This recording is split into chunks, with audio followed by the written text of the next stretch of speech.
हाय, एक सांगू का? तर या डब्यामध्ये एक अशी गोष्ट आहे जी चांगली 2-3 वर्ष पण टिकते. तर हा आहे सातारी पद्धतीचा साठवणीचा मसाला. पिढ्यानपिढ्या, वर्षोनवर्ष प्रत्येक घरामध्ये चालत आलेली ही पारंपरिक रेसिपी. आम्ही ही दरवर्षी घरीच बनवतो बरं का. 2 ते 3 प्रकारच्या लाल मिरच्या छान सुकवून घ्यायच्या, त्याची देठं काढायची. कोणत्या घ्यायच्या, किती प्रमाणात घ्यायच्या हे सगळं मी कॅप्शनमध्ये देते. कॅप्शन एकदा नक्की वाचा, संपूर्ण रेसिपी आहे तिथे. आणि मग वेळ येते मसाल्यांची.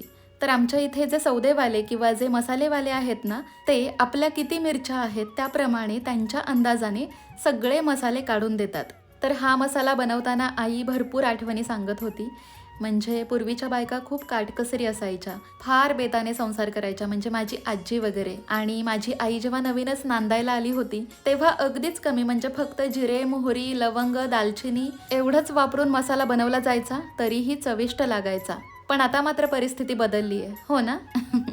तर काही मसाले तळून आणि काही मसाले भाजून घेतले, सगळं एकत्र केलं आणि मग हे मसाले आणि मिरच्या घेऊन आम्ही गेलो डंकावर. तर आता हा मसाला तुम्ही असाच वापरू शकता, पण आम्ही सातारकर याच्यामध्ये कांदा लसूण मिसळतो. कसा ते पुढच्या एखाद्या व्हिडिओमध्ये सांगेन.